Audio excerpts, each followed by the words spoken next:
কিন্তু আমাদের ইমানটা তাবিজের কাছে বিক্রি করে দিয়েছি।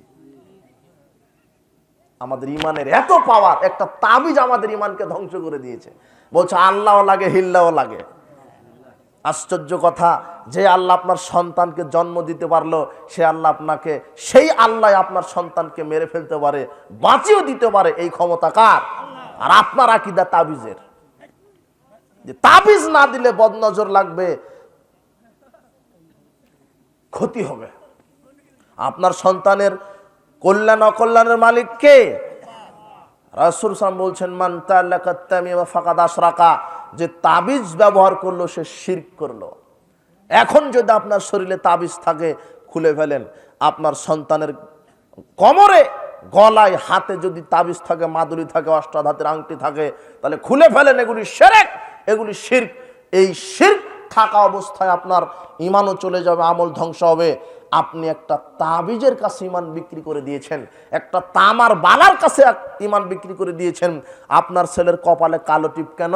ও বলছে যে কালো টিপ দিলে বদনজর লাগবে না। জি না, আপনার কালো টিপ দিলেই বদনজর লাগবে, কেননা কালো টিপ দিলেই মানুষ বারবার তাকাবে। বদনজর কিভাবে লাগে? বদনজর মানে মানুষের বদনজর সত্য। দেখবেন কিন্তু সুন্দর, এত সুন্দর ছেলে আছে, মেয়ে আছে, কোলে থাকে, তখন মানুষ দেখে অবাক হয়। এত সুন্দর ছেলে, একেবারে মনে হয় যে চোখ দিয়েই খেয়ে নিবে। এই যে কুদৃষ্টিতে বা চোখ দিয়ে তাকে আছাড় দিচ্ছে, এত সুন্দর ছেলে, এত সুন্দর ছেলে জন্মগ্রহণ করেছে, এইভাবে একটা হিংসাত্মক চোখ নিয়ে দেখছে। এই হিংসাত্মক চোখ নিয়ে তাকানোর কারণে এই ব্যক্তিটার বদনজর আপনার ছেলের উপরে লাগে। আর কালো টিপ দিয়েছেন যাতে বারবার মানুষ কি করে? তাকায়। আরো সুন্দর লাগে না? হ্যাঁ। কিন্তু রাসূল সাল্লাল্লাহু আলাইহি ওয়াসাল্লাম বলছেন সন্তানের জন্য দোয়া পাঠ করো, আউযু বিকালিমাতিল তাম্মাতি মিন কুল্লি শাইতান ওয়া হাম্মা মিন কুল্লি আইনিল লাম্মা। এই দোয়াটা পাঠ করে ফু দাও, আর বদনজর লাগবে না। তুমি দোয়া জানো না, তুমি কালো টিপের উপর দিয়ে পার হতে যাচ্ছ। কালো টিপ দেওয়া শিরক, গলায় তাবিজ ঝোলানো শিরক। ইসলাম টোটালি এগুলি হারাম করেছেন। এই কালো টিপ, তাবিজ, মাদুলি, অষ্টাধাতুর আংটি, তামার বালা, এগুলি পরিধান করা শিরক। শরীরে এখনো যদি হাতে কোমরে থাকে, ছিঁড়ে ফেলেন। মা বোন, আপনাকে বলছি তাবিজ ঝুলালে শিরক হবে, আমল বাতিল হবে। কত যে সমাজে শিরক চালু আছে। লোকমান হাকিম তার ছেলেকে বলছেন ইয়া বুনাইয়া, তুমি আল্লাহর সাথে শিরক করো না।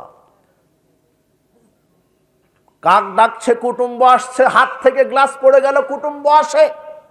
রাত্রে ঘরের আবর্জনা ঝাড়ু দেওয়া যায় না, রাত্রে মানুষকে টাকা কর্জ দেওয়া যায় না, সকালে দোকান থেকে মানুষকে বাকি জিনিস দেওয়া যায় না। কোন নারীর মুখ দেখে উঠেছে, উদ্দেশ্য সফল হলো না, পিছন থেকে ডাকলে যাত্রা শুভ হয় না। কত যে অশুভ ফল, কুসংস্কার চালু আছে, এগুলি সবই শিরক। স্বামী স্ত্রী অপবিত্র অবস্থায় কিছু করতে পারে না, এই কথা বললেই শিরক হবে। স্বামী স্ত্রী অপবিত্র অবস্থায় তিনটা কাজ করতে পারে না। কয়টা? তিনটা। 1 5 ওয়াক্ত সালাত, 2 কোরআন তেলাওয়াত, 3 সিয়াম। এই তিনটা কাজ করতে পারে না, এছাড়া সবই করবে। জিকির আজগার করবে, ভাত রান্না করবে, গোয়াল ঘর থেকে গরু বাহির করবে, চাকরি করবে, কৃষি কাজ করবে, ব্যবসা করবে। কথা বুঝতে পারেননি? ভাত রান্না করবে, সব করতে পারে। করতে পারে না বললেই আমল আর একটাও থাকবে না। মনে করেন আপনার বয়স 40 বছর, আপনি বলছেন স্বামী স্ত্রী অপবিত্র অবস্থায় কিছু করতে পারে না, এখন আর আপনার কোনো আমল নেই। শিরক। পারে না বললেই শিরক হবে। কি হবে করলে? আপনার আকীদা যে ক্ষতি হবে, অথচ ক্ষতির মালিক কে? আপনি নির্ভর করলেন অপবিত্রের উপরে। জি না, কত যে শিরক সমাজে চালু আছে।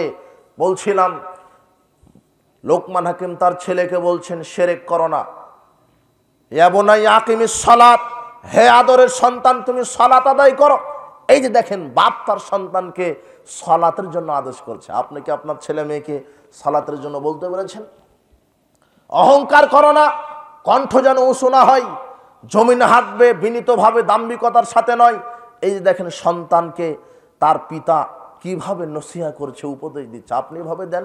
আল্লাহ বলছেন লা তাকরাবুজ জিনা, জেনার নিকটে যাও না, গান বাজনা অশ্লীলতা হারাম। আপনি পিতা, আপনি মা। রাসূল সাল্লাল্লাহু আলাইহি ওয়াসাল্লাম বলছেন ওয়াল মারাতু রায়াতুন আলা আহলি জাওজিহা ওয়ালাদিহি। রাসূল সাল্লাল্লাহু আলাইহি ওয়াসাল্লাম বলছেন একজন নারী তার পরিবারের দায়িত্বশীল। রাসূল সাল্লাল্লাহু আলাইহি ওয়াসাল্লাম জিজ্ঞাসা করা হলো উত্তম সম্পদ কোনটি, তাহলে আমরা জমা করে রাখতাম। রাসূল সাল্লাল্লাহু আলাইহি ওয়াসাল্লাম বলছেন উত্তম সম্পদ লেসানুন জাকির, ওই জিহ্বা যে জিহ্বা আল্লাহর জিকির করে, কলবুন শাকির, ওই অন্তর যে অন্তর আল্লাহর শুকরিয়া আদায় করে, ওয়াজাওজাতুন মুমিনাতুন তুইনুহা আলা ঈমানিহি, ওই সৎ স্ত্রী যে স্ত্রী তার স্বামীকে ঈমানের কাজে সহযোগিতা করে, ওই স্ত্রী যে স্ত্রী তার স্বামীকে ঈমানের কাজে সহযোগিতা করে। এই যে দেখেন রাসূল সাল্লাল্লাহু আলাইহি ওয়াসাল্লাম বলছেন উত্তম স্ত্রী ওই স্ত্রী যে স্ত্রী ঈমানের কাজে স্বামীকে সহযোগিতা করে। স্ত্রী হচ্ছে পরিবারের দায়িত্বশীল, তার স্বামীর দেখাশোনা করবে, সন্তানের দেখাশোনা করবে, তার স্বামীকে ঈমানের কাজে সহযোগিতা করবে। রাসূল সাল্লাল্লাহু আলাইহি ওয়াসাল্লাম বলছেন আল্লাহ ওই স্বামী স্ত্রীর প্রতি রহমত বর্ষণ করেন যেই স্ত্রী ফজরের সময় তাহাজ্জুদের সময় স্বামীর মুখের উপরে পানি ছিটিয়ে দিয়ে সালাতের জন্য জাগ্রত করে দেয়। আল্লাহ এই স্বামী স্ত্রীর উপরে রহমত বর্ষণ করেন। এই দেখেন স্ত্রী তার স্বামীকে সালাতের জন্য জাগিয়ে দিবে। ফজর আজান হওয়ার সাথে সাথে স্ত্রী বলবে এই ওঠো ওঠো, আব্দুল্লাহর বাপ ওঠো, সালাতের আজান হয়েছে, সালাত আদায় করো। হে ফাতেমার আব্বা ওঠো ওঠো, সালাতের আজান হয়েছে, সালাত আদায় করো। এই যে ঈমানের কাজে কি করলো? ইসলামী জালসায় যাচ্ছে, আপনার স্ত্রী বলবে যে ইসলামী জালসায় যাচ্ছ, মাদ্রাসার জন্য 5,000 টাকা দান করিয়ে দিও, যাতে করে আল্লাহ আমাদের এই দানের বদলতে আমাদের বিপদ থেকে আমাদেরকে বাঁচিয়ে দেয়। দান করলে বিপদ মুক্ত হই, দান করলে বিপদ কেটে যায়, দান করলে বালা মুসিবত দূর হয়, দান করলে পাপ মিটে যায়, দান করলে আল্লাহর রাগ মিটে যায়, দান করলে জান্নাত ওয়াজিব হয়ে যায়। বলছিলাম ওই স্ত্রী উত্তম স্ত্রী, শ্রেষ্ঠ স্ত্রী, যে স্ত্রী তার স্বামীকে দ্বীনের কাজে সহযোগিতা করে, ঈমানের কাজে সহযোগিতা করে। বলছিলাম মা বোন, আপনি আপনার পরিবারে দায়িত্বশীল, আপনার সন্তানকে আপনার মেয়েকে কোরআন সুন্নাহর শিক্ষা দেন। আপনি আপনার মেয়েকে বলেন বেটি পর্দায় চলতে হবে, সালাত আদায় করতে হবে, পিতামাতার খেদমত করতে হবে, হালাল খেতে হবে, গান বাজনা শোনা যাবে না, মোবাইলে গান বাজনা শ্রবণ করা যাবে না, মোবাইলে গেমস ফ্রি ফায়ার পাবজি খেলা হারাম, টোটালি হারাম, জুয়া খেলা হারাম। আপনার ছক্কা লুডু ক্যারাম তাস যা খেলছে এগুলি জুয়া খেলা। মোবাইল ফাংশন আশ্চর্য একটা ফাংশন। প্রত্যেকটা যুবক যুবতী, আরে যুবক যুবতী নয়, বুড়ি নাই, শুনি নাই, দাদা নাই, দাদি নাই, এমন একটা সেকশন নাই যে মোবাইলে জেনা করে না, মোবাইলে আসক্ত। গান বাজনা নিয়ে রাত দিন মোবাইল একটা আশ্চর্য ফাংশন। এখন একটা মানুষের 24 ঘন্টার মধ্যে 16 থেকে 18 ঘন্টা শুধু মোবাইলের পিছনে মানুষ ব্যয় করে। কয় ঘন্টা?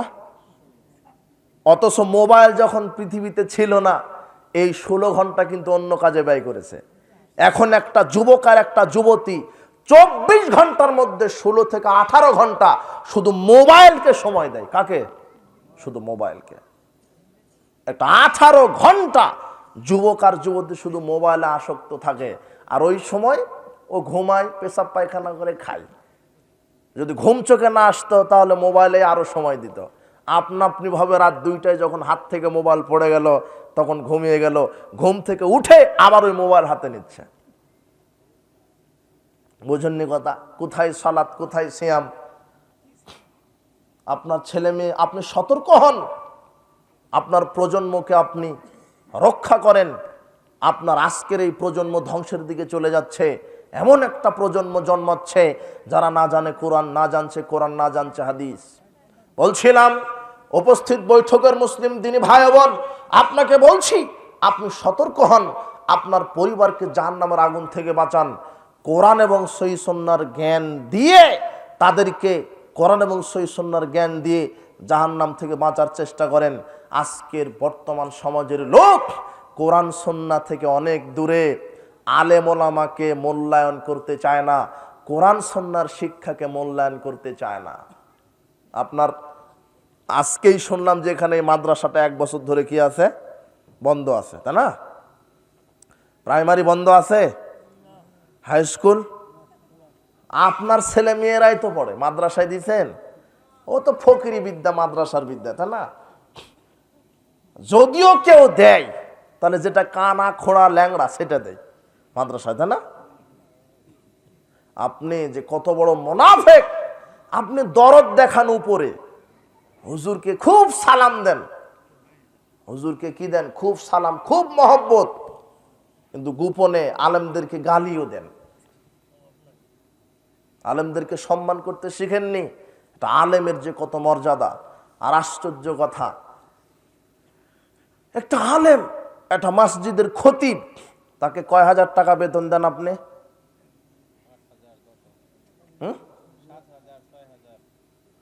আপনার চলে এক মাসে 7,000 টাকা দিয়ে, বুঝেননি? একটা বছর পরে এক মাস পরে কয় হাজার টাকা দিচ্ছেন? 7,000। 7,000 টাকা দিয়ে হয়? ও হ্যাঁ, আলেমদের তো খাবার আল্লাহ আকাশ থেকে পাঠিয়ে দেয়, আলেমদের টাকা লাগে না। মসজিদের খতিব আবার বলে কি, মানে এই আলেমদের টাকা লাগে, সালাত আদায় করাবে, জুমার সালাত আদায় করাবে, এদের আবার টাকা লাগে। টাকা শুধু ওর লাগে, তাই না? আলেমদের কি লাগে না? টাকা লাগে না। আপনার দুনিয়ার নীতি উল্টা। একটা সমাজের লোক একটা আলেমকে ঠিক মতো পারিশ্রমিক দিতে পারে না। ইসলামী রাষ্ট্র ব্যবস্থা যদি থাকতো, সবচাইতে বেশি বেতন হতো কাদের? ইমামদের, আলেমদের, যারা দায়িত্বশীল আছে এদের। অন্যান্য সেকশনে যারা চাকরিজীবী, ওদের বয়স যত বাড়ে বেতন তত বাড়ে না? আর ইমামদের বয়স যত বাড়ে বেতন তত কি কমে। বলে কি, আপনি আর আসেন না যেন, আপনার কথা আর কিছু বোঝা যায় না, বুঝেননি? বুড়ো হয়ে গেছে, এখন সূরা কেরাতও করতে পারে না, আর আপনি আসেন না। চাকরি বাতিল, পেনশন তো বহুদূরের কথা, বুঝেননি কথা? আলেমরা সবচাইতে নির্যাতিত কারা? আলেম সমাজ। মনে করেন যে আকাশ থেকে খাবার দেয় এদেরকে, আলেমদের টাকা লাগে না, শুধু আপনারই টাকা লাগে। বলছিলাম আলেমদেরকে মূল্যায়ন করতে শিখেন, আলেমদের সহমতে থাকেন, আলেমদের নিকটে দোয়া চাইবেন, তাদেরকে সম্মান করবেন, তাদেরকে উপযুক্ত পারিশ্রমিক দিয়ে রাখবেন। একজন আলেমের যে মর্যাদা, সারা পৃথিবীতে যত মানুষ আছে সব মানুষের মর্যাদা একদিকে, একটা আলেমের মর্যাদা একাই একদিকে। সুবহানাল্লাহ। বলছিলাম যে আপনার ছেলে মেয়েকে কোরআন সুন্নাহর সঠিক জ্ঞান দান করেন, কোরআন সুন্নাহর সঠিক জ্ঞান দান করেন। যদি আপনার ছেলে মেয়েকে কোরআন সুন্নাহর সঠিক জ্ঞান দান করেন, এই সৎ সন্তানের দোয়ার বরকতেই আল্লাহ আপনাকে জান্নাতবাসী করবে ইনশাআল্লাহ। আপনার কবরের শাস্তি মাফ করবেন। বলছিলাম আপনাদের প্রতি উদারত আহ্বান যে আপনাদের ছেলে মেয়েকে কোরআন সুন্নাহর সঠিক জ্ঞান দান করবেন।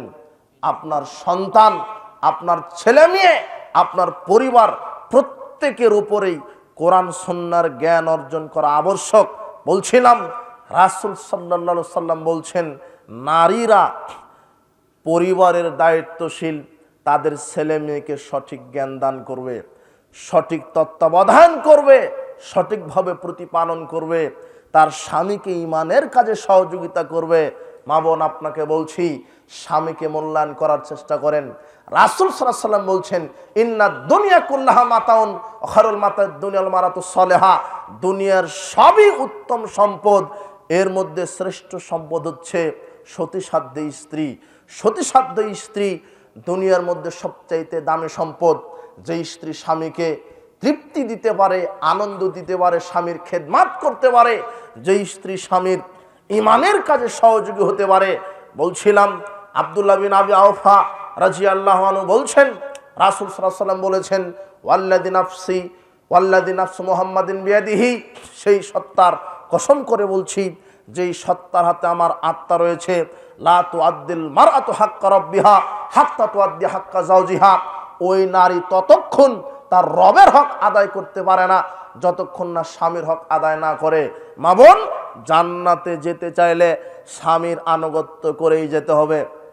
এখানে আরেকটি কথা, স্ত্রীর স্বামীর অধিকার স্ত্রীর উপরে যেরকম, ঠিক স্ত্রীর অধিকার স্বামীর উপরে ওরকম। সমাজে অনেক বক্তব্য শোনা হয় যে স্ত্রী যদি স্বামীর হক আদায় না করে এটা তো ঠিক জাহান্নামে যাবে, স্ত্রী যদি স্বামীর অবাধ্য হয় তাহলে স্ত্রী জাহান্নামে যাবে। কিন্তু আপনি কি জানেন, আপনিও যদি আপনার স্ত্রীর খেদমত না করেন তাহলে আপনাকেও জাহান্নামে যাওয়া লাগবে। আপনি শুধু স্ত্রীর খেদমত চাচ্ছেন কেন? আপনি স্ত্রীর খেদমত করেছেন? রাসূল সাল্লাল্লাহু আলাইহি ওয়াসাল্লাম বলছেন, খয়রুকুম লিআহলি, তোমাদের মধ্যে উত্তম ওই ব্যক্তি যে তার স্ত্রীর নিকটে উত্তম। আপনি কি স্ত্রীর নিকটে উত্তম হতে পেরেছেন?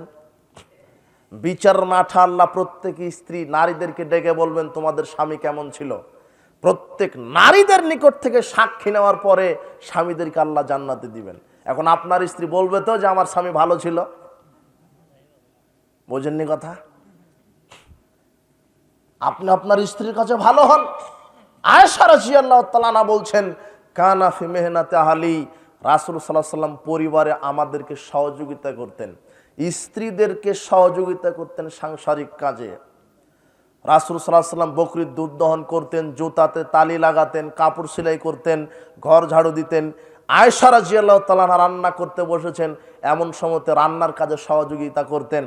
তরকারি করতে দেরি হয়েছে তাই গালি দিলেন, তরকারিতে লবণ বেশি হয়েছে তাই গালি দিলেন, তরকারিতে লবণ কম হয়েছে তাই আপনি স্ত্রীকে গালি দিলেন। যে স্ত্রী আপনাকে আগুনের তাপে 365টা দিন রান্না করে খাওয়ায়, এই স্ত্রী একদিন তরকারিতে লবণ কম হয়েছে তাই আপনি গালি দিলেন, অথচ আপনাকে রান্না করতে যদি লাগিয়ে দেওয়া হয় লবণ দেওয়াতেই স্মরণ থাকবে না আপনার, অথচ লবণ কম হয়েছে তা আপনি গালি দিলেন। জি না, স্ত্রী খুব কষ্ট করে রান্না করে, একদিন লবণ কম বেশি হতেই পারে, স্বাদ নাও হতে পারে, এই জন্য আপনি গালি দিলেন, পিটানি দিলেন। জি না, স্ত্রীকে মারতে হয় না। স্ত্রী আদরের বস্তু, স্ত্রী ভালোবাসার বস্তু, স্ত্রী প্রেম ভালোবাসার বস্তু। ওকে আদর করতে হবে, ওর মর্যাদা ওকে দিতে হবে, ওর কাজে সহযোগিতা করতে হবে, ভুল ভ্রান্তি হলে ক্ষমা করে দিতে হবে। আপনি পরিবারে যাবেন, স্ত্রীর গায়ের ঘাম মুছে দিবেন, স্ত্রীকে ভালোবাসবেন। আপনি স্ত্রীর কাছে আপনি স্ত্রীর অধিকার সুনিশ্চিত করেন। রাসূল সাল্লাল্লাহু আলাইহি ওয়াসাল্লাম বলছেন, যে মানের তোমরা খাবে সে মানের স্ত্রীদেরকে খাওয়াও, যে মানের তোমরা পরিধান করবে সে মানের স্ত্রীদেরকে পরিধান করায়ও।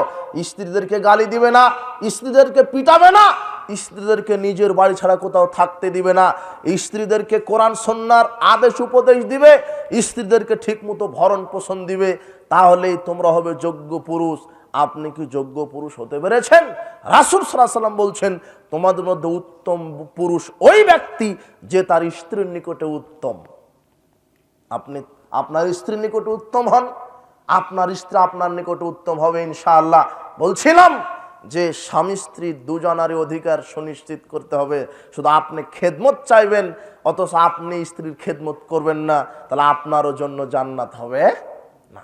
রাসূল সাল্লাল্লাহু আলাইহি ওয়াসাল্লাম বলছেন, ওই সম্পদ দামি সম্পদ যে সতীসাধ্যী স্ত্রী, যে তার স্ত্রীকে ইমানের কাজে সহযোগিতা করতে পারে।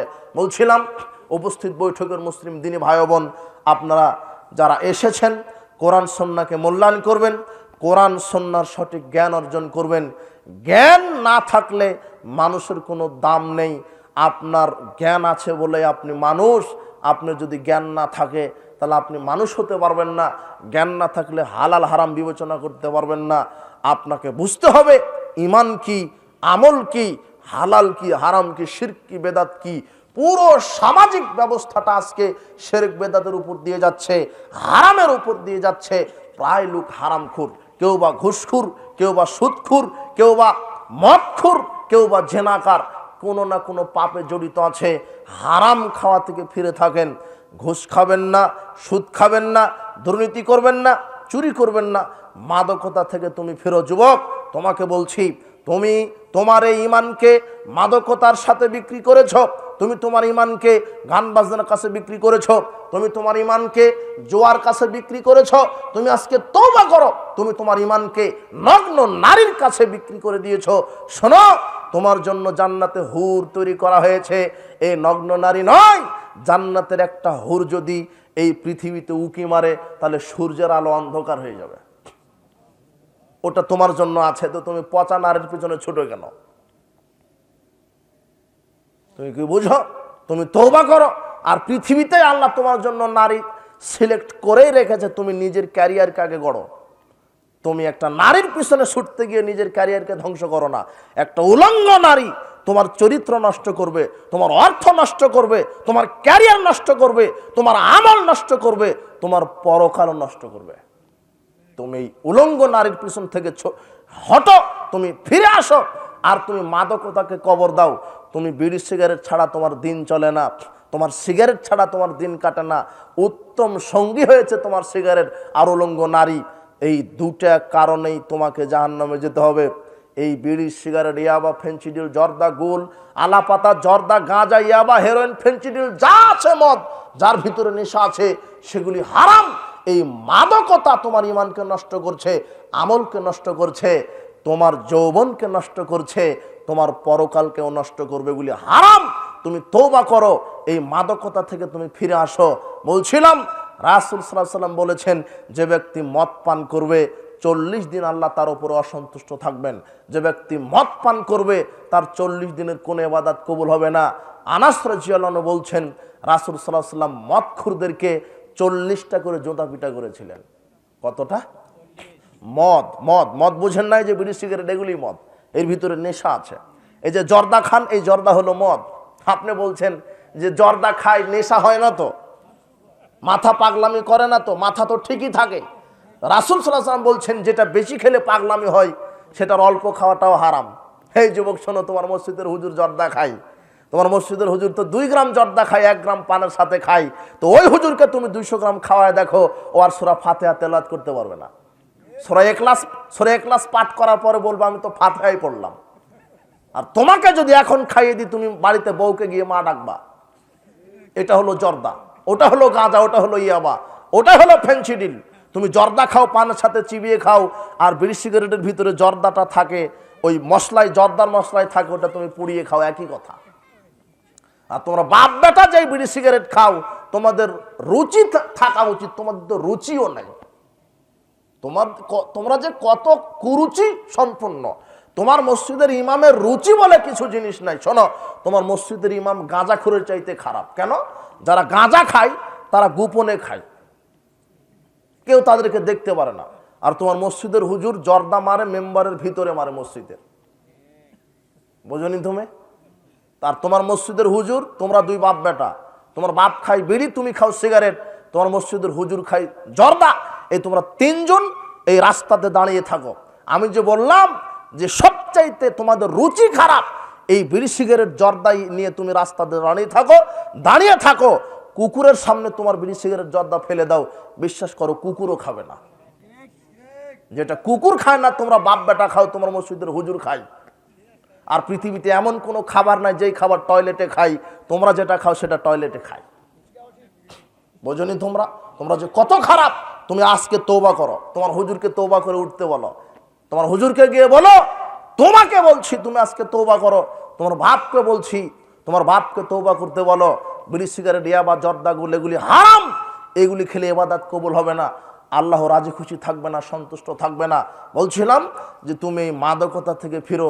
মাদকতা তোমার আমলকে ধ্বংস করবে, তোমার ঈমানকে ধ্বংস করছে, তোমার যৌবনকে ধ্বংস করছে, তোমার ক্যারিয়ারকে ধ্বংস করছে, পরকালকেও ধ্বংস করবে। রাসূল সাল্লাল্লাহু আলাইহি ওয়াসাল্লাম বলছেন, মান শারাবাল খামরা সাকারা লাম তুকবালু সালাতুন আরবানা সাবাহান। একবার মাদক সেবন করলে তার 40 দিনের ফরজ নফল কোন ইবাদত আল্লাহ কবুল করবেন না। সাবধান, মদ পান করার পরিণাম জাহান্নাম। সুদ ঘুষ থেকে বিরত থাকেন। ঘুষখোরের উপরে রাসূল সাল্লাল্লাহু আলাইহি ওয়াসাল্লামের উপরে লানত। সুদখোর, এরা হারামখোর, এরা হারামখোর এত খারাপ, হারামখোর এত খারাপ যে হারামখোর যারা, লা ইয়াদখুলুল জান্নাতা জাসাদুন গুযযা বিল হারাম। যে ব্যক্তি হারামখোর সে জান্নাতে যেতে পারবে না। আজকে সুদে, ঘুষে, দুর্নীতিতে, মাদকতায় পুরো সমাজ ব্যবস্থাটা, যুব সমাজ তোমাদেরকে ধন্যবাদ দেয় যে যুব সমাজের উদ্যোগে তোমরা, আল্লাহ তোমাদেরকে দ্বীনের জন্য কবুল করুন। কোনোদিন হারামে পা দিবা না। রিজিকের মালিককে আল্লাহ বলছেন যে আমার উপরে ভরসা করে হারামকে ছেড়ে দিবে। রাসূল সাল্লাল্লাহু আলাইহি ওয়াসাল্লাম বলছেন, কেউ যদি আল্লাহর উপরে ভরসা করে হারাম ব্যবসা ছেড়ে দেয়, আল্লাহ তার হালাল রুজির ব্যবস্থা করে দেন। হালাল রুজির ব্যবস্থা করে দিবেন, তুমি ভরসা রাখো। রাসূল সাল্লাল্লাহু বলছেন পাখি খালি পেটে বের হয়, ভরা পেটে ফিরে। রাসূল সাল্লাল্লাহু বলছেন কেউ যদি আল্লাহর উপরে ভরসা রাখে, আল্লাহ তাকেও রুজির ব্যবস্থা করে দিবেন। আল্লাহর ভরসা রাখো, হারাম খাওয়া না, মদ পান কবর দাও, সুদ ঘুষ দুর্নীতি কবর দাও, গান বাজনা এগুলি জাহেলিয়াত, ছবি মূর্তি পূজা জাহেলিয়াত, শিরক বিদআত জাহেলিয়াত, সুদ ঘুষ জাহেলিয়াত, বেপরদায় চলা জাহেলিয়াত, নগ্নতা জাহেলিয়াত, তাগুতকে পূজা করা জাহেলিয়াত, কুফরি জাহেলিয়াত, শিরক নেফাকি জাহেলিয়াত। হে যুব সমাজ, তোমাকে উদারত আহ্বান জানাই, তুমি জাহেলিয়াতকে পায়ের নিচে কবর দাও, তুমি ইসলামকে নিজের মনোনীত জীবন ব্যবস্থা হিসেবে কবুল করো, ইসলামকে, ইসলামের আলোকে তুমি জীবন পরিচালনা করার চেষ্টা করো, আল্লাহ তোমাকে কবুল করুন। বলছিলাম হালাল হারাম থেকে বেঁচে থাকবেন। রাসূল সাল্লাল্লাহু আলাইহি সাল্লাম হারামখোরের উপর অভিশাপ দিয়েছেন। রাসূল সাল্লাল্লাহু আলাইহি সাল্লাম বলছেন হারামখোরের উপর অভিশাপ, হারামখোর এত খারাপ তার জন্য দোয়া করাও জায়েজ নয়, দোয়া করাও হারাম, এই জন্য কত বড় পাপী। বলছিলাম উপস্থিত বৈঠকের মুসলিম দিনী ভাই বোন, যেসব মা বোনেরা এসেছেন কোরআন সুন্নাহকে মূল্যায়ন করেন, আজকের বিশেষ নসিহা থাকবে এই ইসলামী সম্মেলনের পক্ষ থেকে। বিশেষ নসিহা, এক, যে কোনো মূল্যে 5 ওয়াক্ত সালাত, যে কোনো মূল্যে কি 5 ওয়াক্ত সালাত, যে কোনো মূল্যে। পৃথিবীতে আশ্চর্য একটা আমল, যে আমল কোনো ওজোর দেখে না। ওজোর বুঝেন? ওজোর, হ্যাঁ ঝামেলা, আমাদের বলছে কাজের কি ঝামেলা। এক স্টুডেন্ট স্কুলে গেছে, তো মাস্টার জিজ্ঞাসা করছে গতকাল আসিসনি কেন? তো স্টুডেন্ট বলছে যে আমি অসুস্থ ছিলাম তাই। তো এটা একটা কি ওজোর, কিন্তু এমন একটা ইবাদত সে কোনো কি দেখে না, ওজোর দেখে না। সালাতের পূর্বে ওযু করতে হয়, কি করতে হয়? ওযু কি দিয়ে করে? পানি, তো পানি নাই। এখন আপনি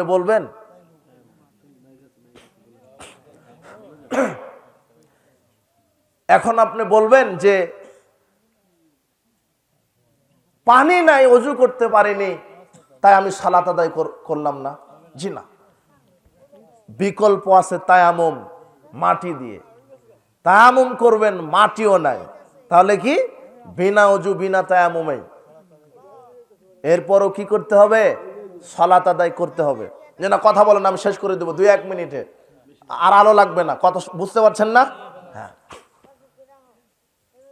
ওযু পানি নাই, মাটি নাই, বিনা ওযু বিনা তায়াম্মুমে সালাত, তাও সালাত আদায় করতে হবে।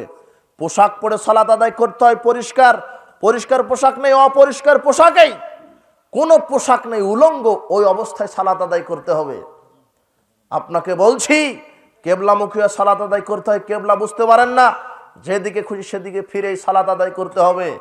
শোনেন, আপনার দাদা আপনার দাদি অতি বৃদ্ধ অতি বৃদ্ধা সব সময় পেশাব পায়খানা পড়তেই থাকে, আটকে রাখতে পারে না।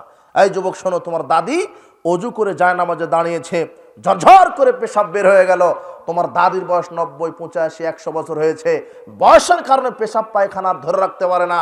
শোনো, তোমার দাদি এই কথা বলতে পারবে না যে আমি পেশাব আটকে রাখতে পারি না তাই সালাত হয় না। জি না, তোমার দাদি জায়নামাজে অজু করে দাঁড়িয়ে সালাত আদায় করতে আরম্ভ করবে, এদিকে পেশাব বের হতে থাকুক, পেশাব করতে থাকুক, তোমার দাদি সালাত আদায় করতে থাকবে, আল্লাহ তোমার দাদির পূর্ণ সালাত কবুল করে নেবেন।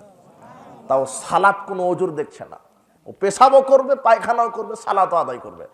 দাঁড়িয়ে সালাত আদায় করতে হয়, পারে না, বসেও পারে না, শুয়ে, যে কোনো অবস্থায়। শোনেন, এই যুবক শোনো, তোমার দাদা যুবক বয়সে শয়তানি করেছে, কোরআন সুন্নাহ শিখেনি, এখন বুঝতে পেরেছে, তওবা করে ফিরে আসুক।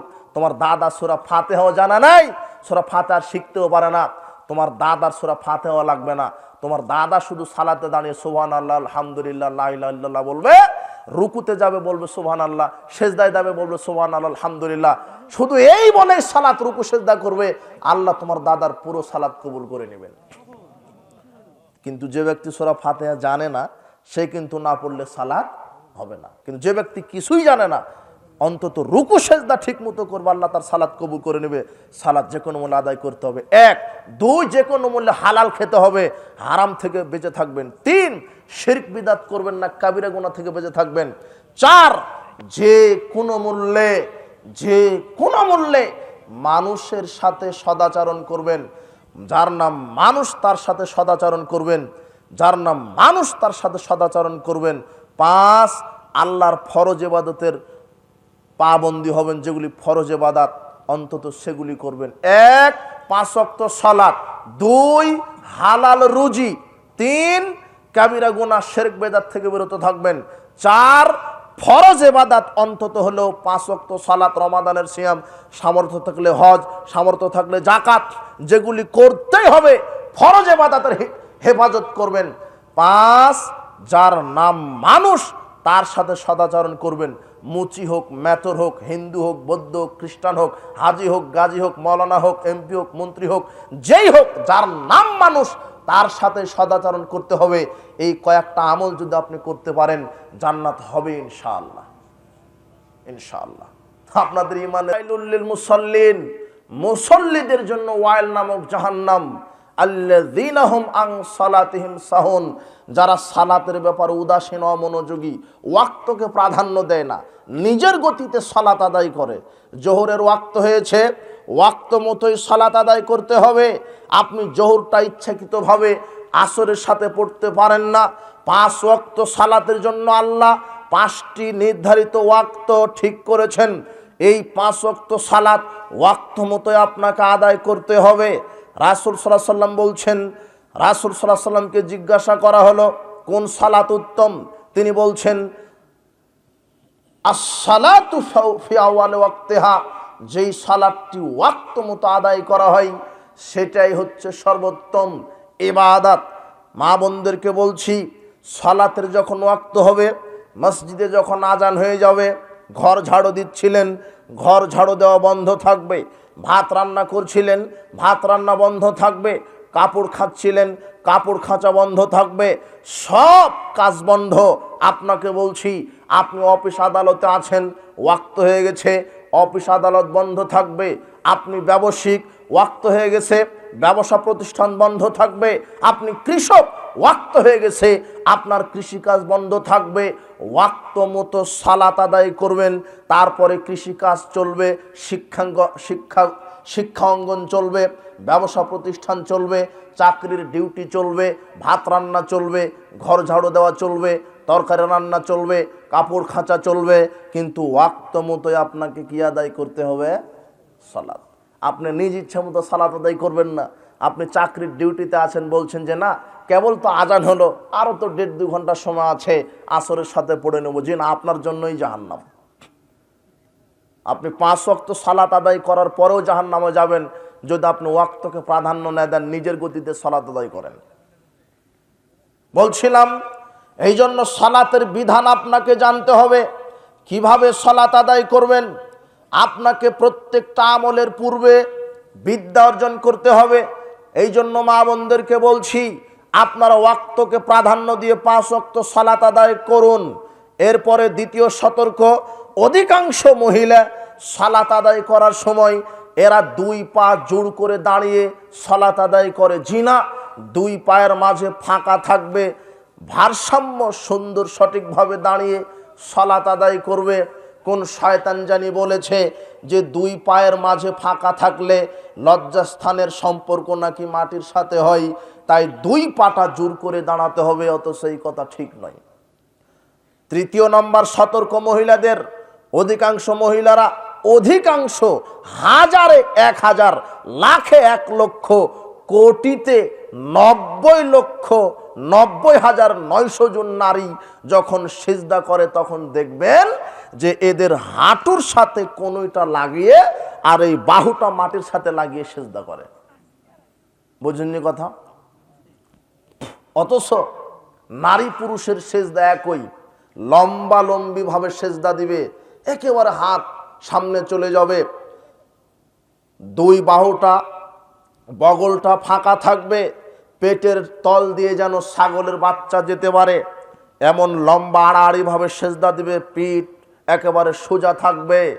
মহিলাদের অধিকাংশ মহিলা যখন সিজদা করে তাদের এই বাহুটা মাটির সাথে লাগিয়ে দেয় আর কোনটা হাঁটুর সাথে লাগিয়ে একেবারে পশু প্রাণী, বিড়ালের মতো, কুকুরের মতো সিজদা করে।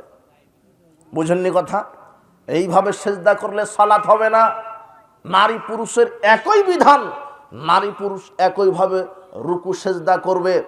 এরপরে নারীদের আরেকটি সতর্ক, নারীরা দৈনিক 5 ওয়াক্ত সালাত আদায় করে, নারীরাও একামাত দিয়ে ফরজ সালাত আদায় করবে। মা বোন যারা বাড়িতে সালাত আদায় করেন, আপনাদেরকেও একামাত দিয়ে সালাত আদায় করতে হবে, নারীরাও একামাত দিয়ে সালাত আদায় করবে।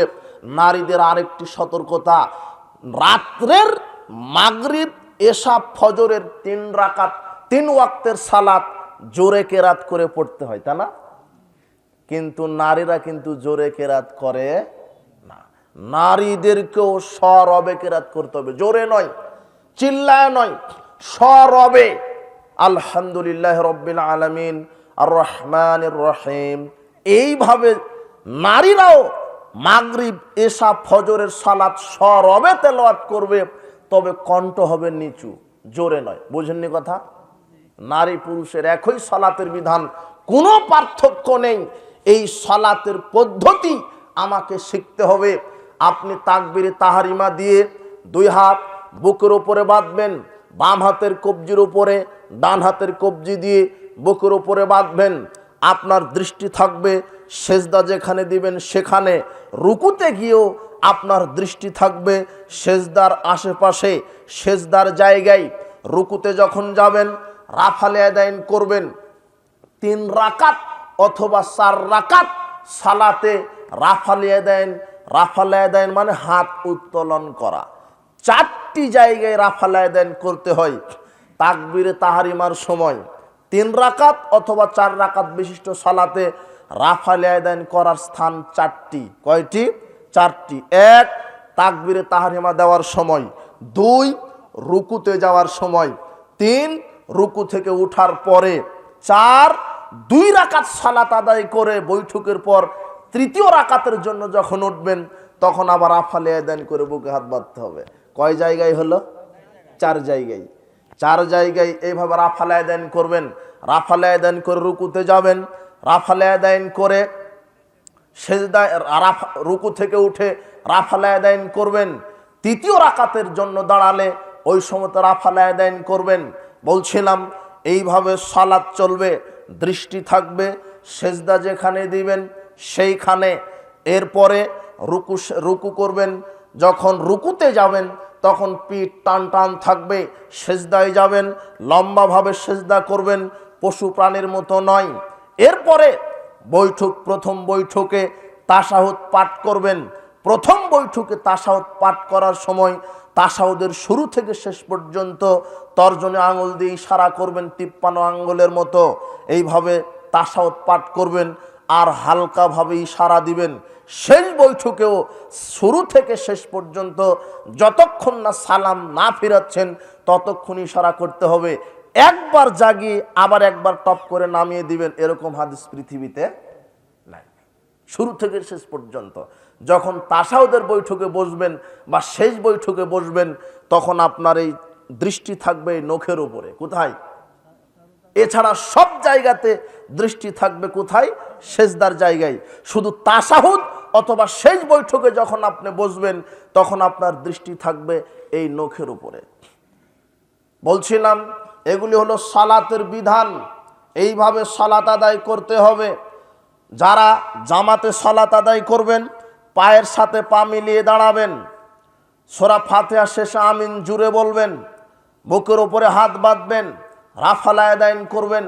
এগুলি সুন্নাত, এইভাবে সালাত আদায় করতে হবে। যদি সালাত রাসূল সাল্লাল্লাহু আলাইহি সাল্লামের তরিকায় না হয় তাহলে সালাত হবে না। রাসূল সাল্লাল্লাহু আলাইহি সাল্লাম বলছেন ঠিক ঠিক রুকু সেজদা করো, পূর্ণ রুকু সেজদা করো।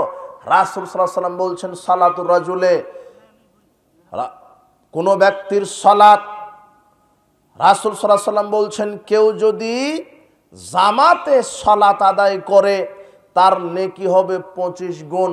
ফায়দা সাল্লাফি ফালাতিন ফাতাম্মা রুকুহা সুজুদাহা। কিন্তু এই সালাত যদি সে একাকীও আদায় করে, কোনো কারণে মাঠে ঘাটে সফরে গেছেন, আপনি একাকী সালাত আদায় করলেন, কিন্তু পূর্ণ রুকু সেজদাতে যদি আপনি এই সালাত আদায় করেন তখন আল্লাহ সুবহানাহু ওয়া তাআলা সালাতের নেকি দিবেন 50 গুণ। রাসূল সাল্লাল্লাহু আলাইহি ওয়াসাল্লাম বলছেন সবচাইতে বড় চোর সালাত চোর। সাহাবারা বলছেন কাইফা ইয়াসরিকু সালাতাহু, কিভাবে মানুষ সালাতকে চুরি করে? রাসূল সাল্লাল্লাহু আলাইহি ওয়াসাল্লাম বলছেন লা ইউতিম্মা রুকুহা ওয়া সুজুদাহা, যে ব্যক্তি রুকু সিজদা পরিপূর্ণভাবে করে না এই ব্যক্তি হলো সালাত চোর। রুকু সিজদা ঠিক করতে হবে, তার মানে সালাত আদায়ের পূর্বে আপনাকে কি অর্জন করা লাগবে? বিদ্যা অর্জন করতে হবে, জ্ঞান। নাহলে আপনি সালাত আদায় করবেন কিভাবে? এইভাবে যে কোনো আমলের পূর্বে বিদ্যা অর্জন করতে হবে। আজকে মুসলিম সমাজ কোরআন সুন্নাহর শিক্ষা থেকে অনেক দূরে। অধিকাংশ নারী পুরুষ কোরআন সুন্নাহর মৌলিক জ্ঞান রাখে না, যুবক যুবতী কোরআন সুন্নাহর জ্ঞান রাখে না, সালাত সিয়াম হজ যাকাতের বিধান জানে না, ওযু করার পদ্ধতি জানে না, সিয়াম রাখার পদ্ধতি জানে না, সালাত আদায়ের বিধান জানে না, এমনিতেই চলাচল করে। পেশাব পায়খানার আদব, ওযুর আদব, খাওয়া পান করার আদব, পোশাক পরিধান করার আদব, ছোটদের স্নেহ করা, বড়দের সম্মান করা, এই আদব শিষ্টাচার থেকে আজকের ইয়াং জেনারেশন অনেক দূরে। তাই ইসলামী শিক্ষার ব্যবস্থা করতে হবে। আপনার ছেলে মেয়ে, যত অভিভাবক এসেছেন আপনারা সচেতন হন, আপনাদের ছেলে মেয়েকে কোরআন সুন্নাহর সঠিক জ্ঞান দিতে হবে। রাসূল সাল্লাল্লাহু আলাইহি সাল্লাম যারা কোরআন সুন্নাহ শিক্ষা অর্জন করার জন্য চেষ্টা করে তাদের ব্যাপারে কত ফজিলতপূর্ণ কথা বলেছেন, শোনেন। আগামীকাল যখন আপনি এই রাস্তা দিয়ে হাঁটবেন এত ফজিলত পাবেন না আজকে যেই ফজিলত পেয়েছেন। কি করে? রাসূল সাল্লাল্লাহু আলাইহি সাল্লাম বলছেন ইন্নাল মালাইকাতা লা তাযাউ আজনিহাতাহা রিজান লিতালিবিল ইলমি, যারা বিদ্যা অর্জন করার জন্য রাস্তায় হাঁটা চলা করে আল্লাহ ওই সব বিদ্যা অর্জনকারীদের ফেরেশতারা, ওই সব বিদ্যা অর্জনকারীদের পায়ের নিচে ফেরেশতারা তাদের ডানা পেতে দেন। এখানে আপনি আজকে বিদ্যা অর্জন করার জন্য এসেছেন, কিছু শিখার জন্য এসেছেন, তাই না?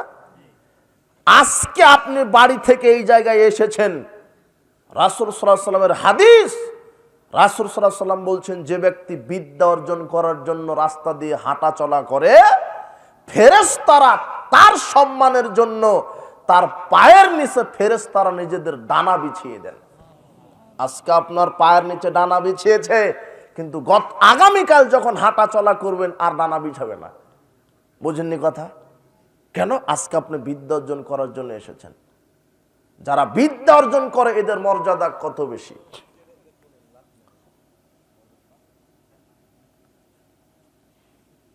তাবি বিদ্যান কাসির বিন কায়েস রাহিমাহুল্লাহ তিনি বলছেন কুনতু জালিসান মা আবি দারদা ফি মসজিদে দেমাশকিন, আমি মসজিদে দেমাশকে বসেছিলাম আবু দারদা রাদিয়াল্লাহু আনহুর সাথে। ফাজা রাজুলুন, এক ব্যক্তি আসলেন, এসে বলছেন ইয়া আবু দারদায়ে ইন্নী জিতুকা মিন মদিনাতি রাসূল মা জিতু লিহাজাতিন, হে আবু দারদা আমি মদিনা থেকে এসেছি এই মসজিদে দেমাশকে। কোথায় মদিনা? কোথায়? সিরিয়ার মসজিদে দেমাশক, সিরিয়ার। 1.5 মাসের পর মদিনা থেকে সিরিয়ায় পায়ে হেঁটে আসতে লাগে 1.5 মাস। 1.5 মাসের পথ পায়ে হেঁটে এসেছে আপনার কাছে একটা হাদিসের বিদ্যা অর্জন করতে। এই কথা আবু দারদা শোনার সাথে সাথে বলছেন শোনো, ফাইন্নী সামিতু রাসূলুল্লাহ সাল্লাল্লাহু আলাইহি ওয়াসাল্লাম, আমি রাসূল সাল্লাল্লাহু আলাইহি ওয়াসাল্লামকে বলতে শুনেছি। রাসূল সাল্লাল্লাহু আলাইহি ওয়াসাল্লাম বলেছেন মান সালাকা তরিকান ইয়াতলুবু ফি ইলমান সালাকাল্লাহু বি তরিকাম মিন তুরুকিল জান্নাহ, যে ব্যক্তি বিদ্যা অর্জন করার জন্য কোনো রাস্তা অবলম্বন করে আল্লাহ তার জন্য জান্নাতের অনেক পথের মধ্য থেকে জান্নাতের একটি পথে পৌঁছিয়ে দেন। আর এই বিদ্যা অর্জনকারীর পায়ের নিচে ফেরেশতারা ডানা বিছিয়ে দেন। ওয়াইনাল আলেমা ইয়াস্তাগফিরু লাহু মান ফিস সামাওয়াতি ওয়া মান ফিল আরদ, একজন বিদ্যা অর্জনকারীর জন্য, একজন আলেমের জন্য আল্লাহর নিকটে ক্ষমা চাই। আকাশে যত কিছু আছে, জমিনে যত কিছু আছে, জড় বস্তু, জীব বস্তু, হাত্তাল ওয়াল হাইতানু ফি জাওফিল মায়ে, রাসূল সাল্লাল্লাহু আলাইহি ওয়াসাল্লাম বলছেন এমন কি পানির পেটে যেই মাছগুলি বসবাস করে এই মাছগুলিও বলে আল্লাহ ওই যে অমুক বিদ্যা অর্জনকারী অমুক আলেমকে তুমি ক্ষমা করে জান্নাতে প্রবেশ করাও। বিদ্যা অর্জনকারীর কত মর্যাদা, যারা কোরআন সুন্নাহর জ্ঞান অর্জন করে, যারা কোরআন সুন্নাহর জ্ঞান অর্জন করার চেষ্টা করে, তাদের মর্যাদা কত। ইন্না ফাদলা আলেমা আলাল আবেদ কাফাদলিল কামারি লাইলাতুল বাদরি আলা সাইরিল কাওয়াকিব। রাসূল সাল্লাল্লাহু আলাইহি ওয়াসাল্লাম বলছেন, পূর্ণ চন্দ্রের মর্যাদা সমস্ত তারকারাজির উপরে যেমন, সারা পৃথিবীতে যত সাধারণ মানুষ আছে সব মানুষের উপরে একজন আলেমের মর্যাদা তেমন। ইন্নাল উলামা ওয়ারাসাতুল আম্বিয়া, আলেমগণ বিদ্বান যারা, কোরআন সুন্নাহর যারা পণ্ডিত, তারা নবীদের উত্তরসূরি। নবীরা টাকা পয়সার উত্তরাধিকারী করে যাননি। লাম ওয়ারিসু দিনারান ওয়ালা দিরহামান ইন্নামা ওয়ারাসুল ইলমা। নবীরা টাকা পয়সার উত্তরাধিকারী করে যাননি, তারা জ্ঞানের উত্তরাধিকারী করে গেছেন। যারা কোরআন সুন্নাহর জ্ঞান রাখে তারা কাদের উত্তরসূরি? নবীদের উত্তরসূরি। একজন আলেমের মর্যাদা কত। পানির পেটে মাছ, গর্তের পিপিলিকা, আকাশ জমিনের পশু প্রাণী কীট পতঙ্গ সূর্য নক্ষত্র, যার জীবন আছে যার জীবন নাই, জড়বস্তু জীব বস্তু প্রত্যেকেই একজন আলেমের জন্য আল্লাহর কাছে বলে, আল্লাহ ওই আলেমকে তুমি ক্ষমা করে জান্নাতবাসী করো। একজন আলেমের মর্যাদা কত। এই কোরআন সুন্নাহর জ্ঞান আপনাকে শিখতে হবে, আপনার সন্তানকে শিক্ষা দিতে হবে। যদি আপনার সন্তানকে কোরআন সুন্নাহর জ্ঞান শিক্ষা দেন, আবু হুরায়রা রাদিয়াল্লাহু আনহু বলছেন, রাসূল সাল্লাল্লাহু আলাইহি ওয়াসাল্লাম বলেছেন, ইযা মাতাল ইনসান ইনকাতা আনহু আমালু, মানুষ যখন মারা যায় সব আমল বন্ধ হয়, ইল্লা মিন সালাসাতি, তিনটা আমলের নেকি কবরে পেতে থাকে, ইল্লা মিন সাদগায়ে জারিয়া, সাদগায়ে জারিয়ার নেকি তার কবরে পৌঁছে যায়। আপনি স্কুল কলেজ করে দিয়েছেন, মসজিদ মাদ্রাসা নির্মাণ করে দিয়েছেন, আপনি ভালো ভালো কাজ করেছেন, বৃক্ষরোপণ করেছেন, এই আমলের যত নেকি সব নেকি আল্লাহ আপনার কবরেই আমল নামাতে পৌঁছিয়ে দিতেই থাকবেন। রাসূল সাল্লাল্লাহু আলাইহি ওয়াসাল্লাম বলছেন, আও ইলমিন ওয়ালাদিন আও ইলমিন ইনতাফাউ বিহি, ওই উপকারী বিদ্যা, যেই বিদ্যা আপনি মানুষকে প্রচার করে গেছেন। আপনার জানা আছে কোরআন সুন্নাহ, কোরআন সুন্নাহ আপনি প্রচার করেছেন, আপনি একজনকে একটা ইবাদতের ব্যাপারে বলেছেন, আপনার কথাতে ওই লোক ইবাদত করে, ওই লোক আপনার কথাতে ইবাদত ধরেছে। আপনি একজনকে বলেছেন যে সালাত আদায় করেন, সালাত আদায় না করলে জাহান্নাম, আপনার কথাতে লোকটা 5 ওয়াক্ত সালাত আদায় করে, ওই লোকটা 5 ওয়াক্ত সালাত আদায় করে যত নেকি পাবে আল্লাহ অনুরূপ আপনাকেও তত নেকি লিখে দিবেন। কেন? আপনি যে দাওয়াত দিয়েছেন। আওয়ালাদিন সালেহ ইয়াদউ লাহু, সৎ সন্তান, যেই সৎ সন্তান আপনার জন্য দোয়া করবে, সৎ সন্তান, যেই সৎ সন্তান আপনার জন্য দোয়া করবে। আপনার বাড়িতে যেই সন্তান আছে এ কি দোয়া জানে? এ কি আপনার সৎ সন্তান? যদি আপনার সন্তানকে আলেম তৈরি করে যান, হাফেজ তৈরি করে যান, সৎ সন্তান হিসেবে তৈরি করে যান, এই সৎ সন্তান আপনার জন্য দোয়া করবে। আপনার ছেলেকে কোরআন সুন্নাহ শিক্ষা দিবেন, আপনার ছেলেকে শরীয়তের জ্ঞান শিক্ষা দিবেন।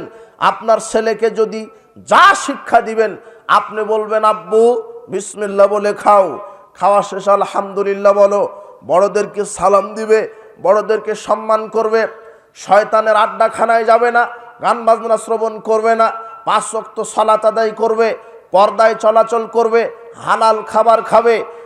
আপনি আপনার সন্তানকে শিখিয়ে দিলেন, আব্বু সন্ধ্যায় ঘুমানোর পূর্বে কোরআন তেলাওয়াত করো,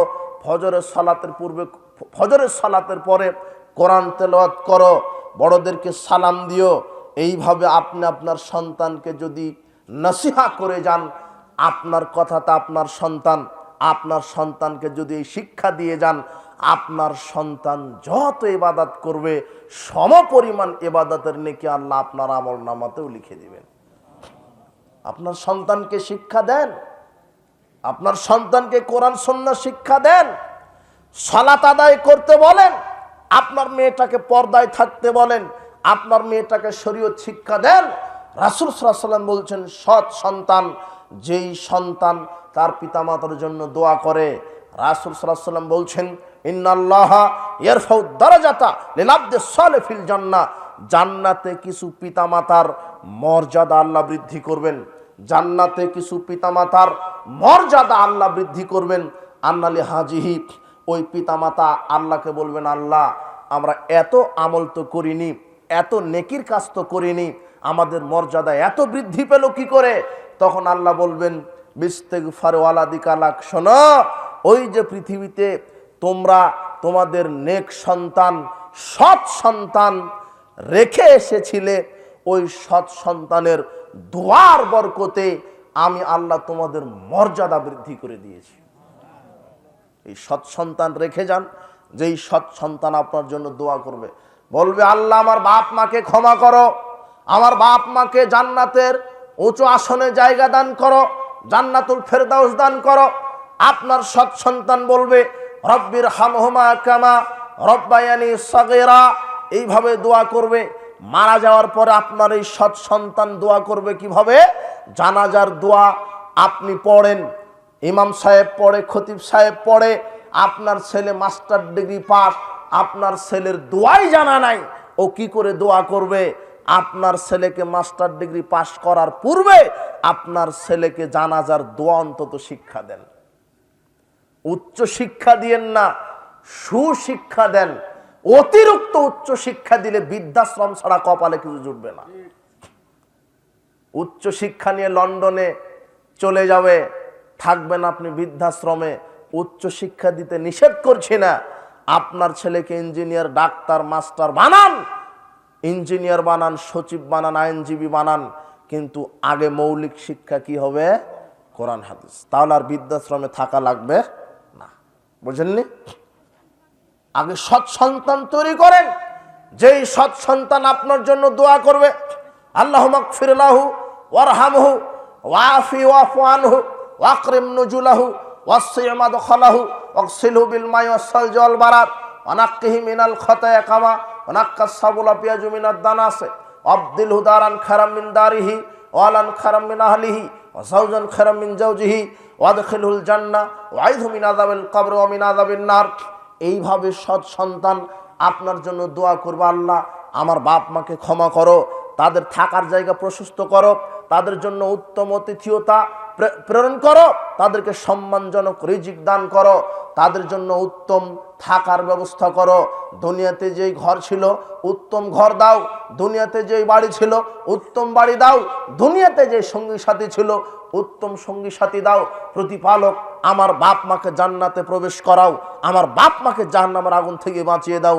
এইভাবে সৎ সন্তান দোয়া করবে, আর এই দোয়ার বরকতে আল্লাহ পিতামাতার মর্যাদা জান্নাতে হাজার লক্ষ কোটি গুণ বাড়িয়ে দিবেন। এরকম সৎ সন্তান তৈরি করে যান, যেই সৎ সন্তান আপনার জন্য জান্নাতের কারণ হতে পারে।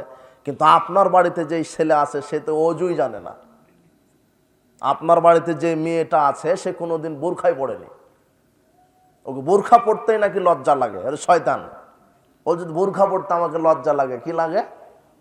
পর্দা করতেই নাকি লজ্জা লাগে। দেখেন তো একটা হাদিস বুঝতে পারেন কিনা। রাসূল সাল্লাল্লাহু আলাইহি ওয়াসাল্লাম বলছেন, মানা আলা সালাসাতা বানাতিন, যেই পিতা তার 3টা কন্যা সন্তানকে প্রতিপালন করবে, যে পিতা তার 3টা কন্যা সন্তানকে প্রতিপালন করবে, ফাদ্দাবাহুন্না, মেয়েকে সুন্দর শিষ্টাচার শিক্ষা দিবে। শিষ্টাচার কাকে বলে? আপনার মেয়েকে কোনোদিন শিষ্টাচার শিক্ষা দিয়েছেন? আম্মু আজান হয়েছে, ওযু করো, সালাত আদায় করো, এই যে দেখেন এটা শিষ্টাচার। আম্মু বোরখা পড়ো, পর্দায় চলো, বেপর্দায় চলো না।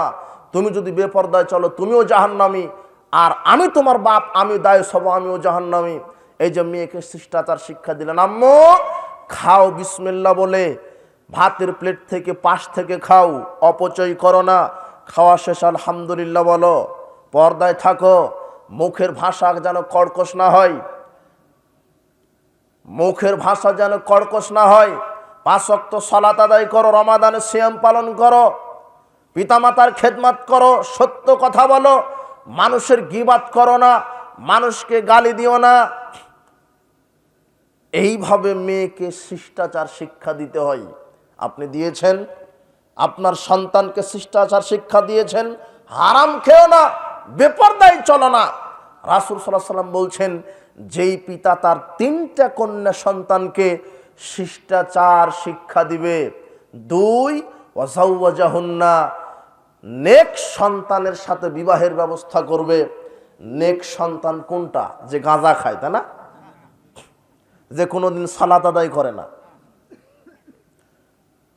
আপনার সবচাইতে যে ভদ্র মানুষ, আপনার এই ময়মনসিংহ মুক্তাগাছার সবচাইতে যে ভদ্র মানুষ, সে তার মেয়েকে একটা ছেলের সাথে বিবাহ দিবে, ওই মেয়ের পিতার প্রথম জিজ্ঞাসা হবে যে ছেলে কি করে।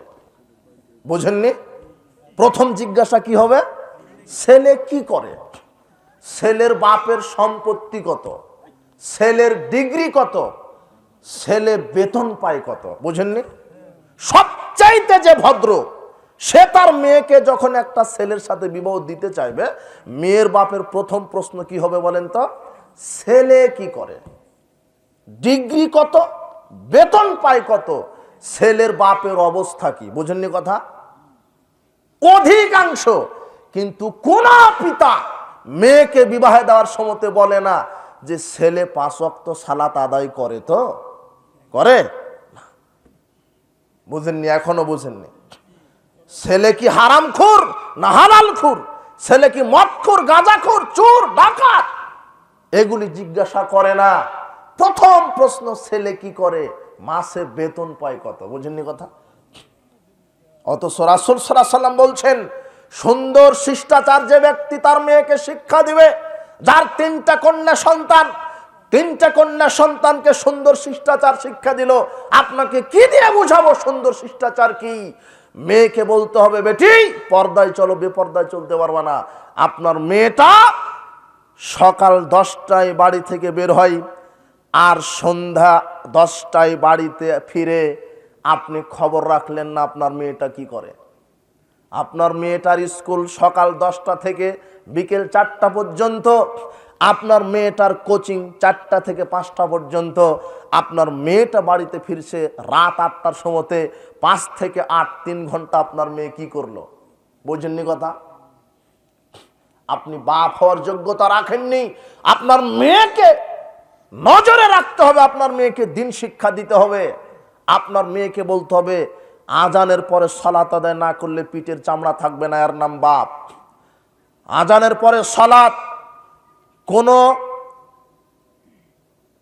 যুবক ছেলেদের সাথে কোনো কথা চলবে না, রাত্রে বাড়ির বাইরে যাওয়া যাবে না, আজানের পরে সালাত আদায় করতে হবে, পর্দায় থাকতে হবে। এটা বাপ এইভাবে শিষ্টাচার শিক্ষা দিবে। আম্মু 5 ওয়াক্ত সালাত আদায় করো, রমাদানের সিয়াম পালন করো, রাতে ঘুমানোর পূর্বে কোরআন তেলাওয়াত করো, ফজরের সালাতের পরে কোরআন তেলাওয়াত করো, বড়দেরকে সালাম দিও, মুখের ভাষা নরম করো, মানুষকে গালি দিবে না, মানুষের গীবাত করবে না, পেশাব পায়খানায় দোয়া পড়ো, ঘুমানোর সময়তে দোয়া পড়ে ঘুমায়ো, খাওয়ার সময়তে বিসমিল্লাহ বলিও। এইভাবে মেয়েকে শিষ্টাচার শিক্ষা দিবেন, ছেলেকে শিষ্টাচার শিক্ষা দিবেন।